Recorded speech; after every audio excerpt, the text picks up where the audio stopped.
अपने आप के लिए एक खत। सुबह सुबह उस दिन मैं बीच आंगन में लेटी थी। किसी ने मेरे ऊपर सफ़ेद चादर तान दी थी। आसपास बैठे सभी लोग न जाने क्यों रो रहे थे। मेरा परिवार ऐसे विलाप कर रहा था जैसे कि घर में कोई मर गया हो।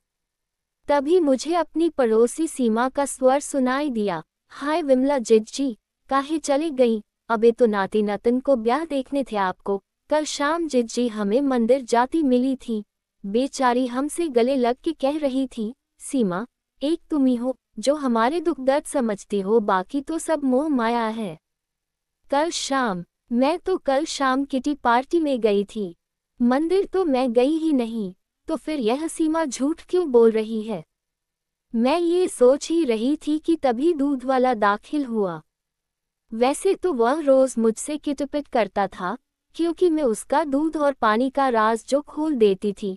पर आज, अरे अम्मा जी को क्या हो गया? राम जे कब मर गई?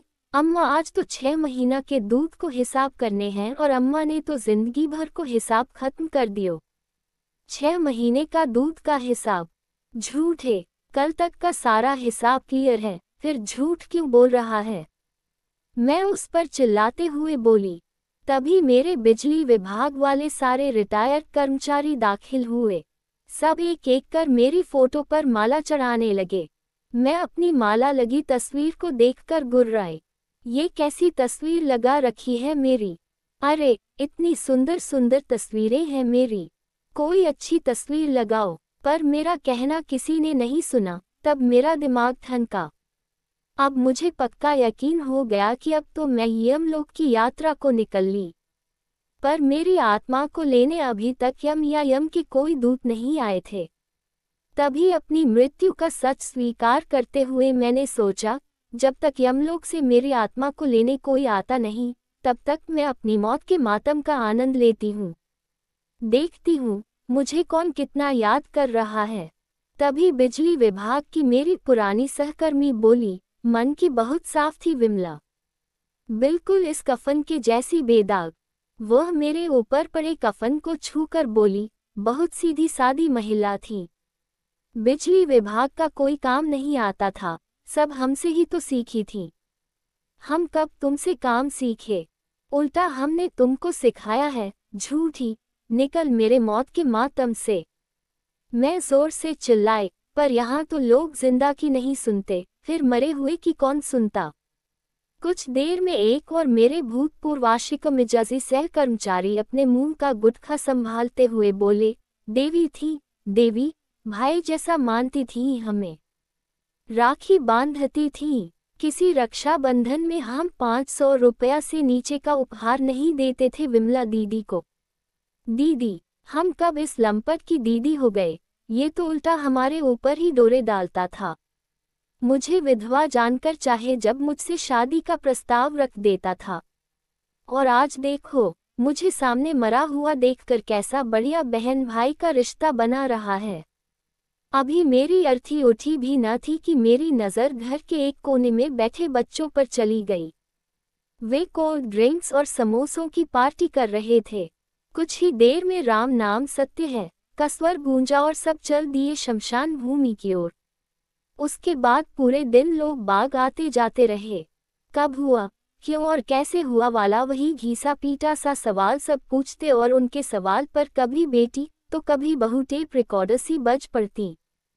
कल शाम सबके साथ बढ़िया खाना खाया।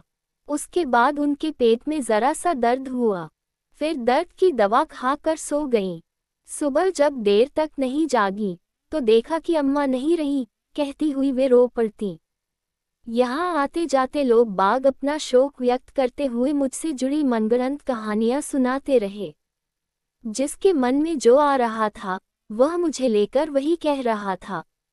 शाम होते ही परिवार के सभी सदस्य एक साथ यह बहस करने बैठे कि मेरी प्रॉपर्टी का बंटवारा कैसे हो।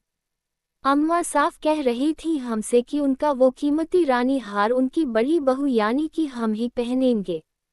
बड़ी बहू की इस बात पर छोटी बहू तपाक से बोली, अच्छा भाभी, लेकिन अम्मा तो बिल्कुल यही बात हमसे भी कहती थी। पर सच तो ये था कि हमने किसी से कुछ नहीं कहा था। कुछ ही देर में घर के कागजों को लेकर बहस शुरू हो गई। ये अम्मा तो बड़ी होशियार थी, वैसे तो कागजों का खूब काम जानती थी, पर देखो फिर भी अपनी वसीयत लिखकर नहीं गई। इस पर मेरी बेटी बोली, भाभी कैसी बातें करती हो? उन्हें पता था क्या कि वे कब मरने वाली हैं? वैसे अम्मा ने मुझे बताया था कि वे वसीयत में क्या क्या लिखने वाली थीं। वे कहती थी कि अपनी प्रॉपर्टी का एक हिस्सा वे मुझे भी देंगी। वाह रे परिवार, इनकी अम्मा मर गई और इन्हें जमीन जायदाद वसीयत चाहिए। तब ये तीनों छोटे छोटे से थे जब इनके पिता का देहांत हुआ था। उसके बाद मैंने अपने दोनों बेटों और बेटी को बिजली विभाग में नौकरी करके पाला था। अच्छी शिक्षा दी, पैरों पर खड़ा किया, शादी कराई। मेरा किया कुछ भी इन्हें याद नहीं है। इन्हें तो इस बात का दुख है कि अम्मा वसीयत क्यों नहीं लिख गईं। कुछ ही घंटों में घर का माहौल बदल गया। जहां मेरी मौत का मातम मनाया जा रहा था, वहीं अब प्रॉपर्टी को लेकर महाभारत छिड़ी हुई थी। इस लड़ाई में मेरे दोनों बेटे सूरज और रजत, दोनों की पत्नियां, मेरी बेटी व दामाद थे। सूरज ने बहस के दौरान रजत को धक्का मारा और वह मेरी तस्वीर पर जा गिरा और मेरी नींद टूट गई। जब मेरी आंख खुली तो उस वक्त आधी रात थी। सब शांति से सो रहे थे। मैं भी जीती जागती काया थी। ऐसा विचित्र सपना देखकर मैं डर गई थी। उसके बाद उस सपने के कारण मैं नहीं सो पाई। सुबह उजाला होते ही मैंने कागज कलम उठाकर अपने लिए एक खत लिखना शुरू किया। प्रिय मैं विमला, जीवन की आपाधापी में तुमसे बात करने का कभी समय ही नहीं मिला, इसलिए आज मैं स्वयं के लिए एक खत लिख रही हूँ। मैं कौन हूँ, क्या हूँ, कैसी हूँ? इन सब सवालों का उत्तर सबसे बेहतर मेरे पास ही है। मैं आज ये खत लिखते हुए खुद से मुलाकात कर रही हूँ। मैं विमला हूँ, वो कमला जो बचपन में बेहद शरारती थी। वही विमला जिसमें अच्छाई के साथ साथ ढेर सारी खामियां भी हैं। मैं वही विमला हूँ जो परफेक्ट वाइफ, सुपर मॉम और अच्छी दादी नानी बनने के चक्कर में खुद को खोती रही। मैंने 25 सालों तक बिजली विभाग में काम किया। मैंने हर काम खुद सीखा। मेरे ऊपर किसी का कोई कर्ज नहीं है। मैंने अपने जीवन के सारे कर्ज उतार दिए हैं। मैं 70 साल की एक विधवा हूँ, पर मैं मंदिर नहीं जाती। मैं तो किटी पार्टी में जाती हूँ। यह जरूरी नहीं है कि बूढ़ी हो गई इसलिए मंदिर ही जाऊं। मैंने अपने बच्चों के नाम कोई प्रॉपर्टी नहीं की।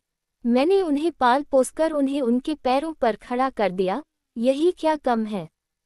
मेरे सारे कीमती जेवर और सामान मैं एक ट्रस्ट के नाम करके जा रही हूँ। चूंकि मेरे बच्चे अब बहुत संबल हैं, इसलिए आशा है कि उन्हें ये बात हजम हो जाएगी। मेरी इच्छा है कि मेरे मरने के बाद मेरी एक खूबसूरत सी तस्वीर लगे और उस शोक सभा में कोई मेरे लिए कुछ न बोले। बस उस दिन मेरी लिखी यह चिट्ठी पढ़ी जाए जिसमें असल में मैं ही हूँ, बिल्कुल वास्तविक। मैं इस चिट्ठी को पढ़ने और सुनने वाले उस हर शख्स से यही कहूंगी कि हर कोई अपने नाम एक खत जरूर लिखे जिसमें वो सच में वैसा ही हो जैसा वो था, ताकि आपके जाने के बाद लोग आपको अपने हिसाब से न बदलें। ये काम आप जितनी जल्दी से जल्दी कर सकते हैं करें, क्योंकि मृत्यु कहकर नहीं आती। दूसरों के लिए जिए, पर खुद के लिए जीना कभी न छोड़ें। जीवन में कुछ न कुछ ऐसा अपने लिए जरूर लिखें या करें जो आपके जाने के बाद भी आपकी कहानी को उस तरह से बयां कर सके जैसे आप असल में थे।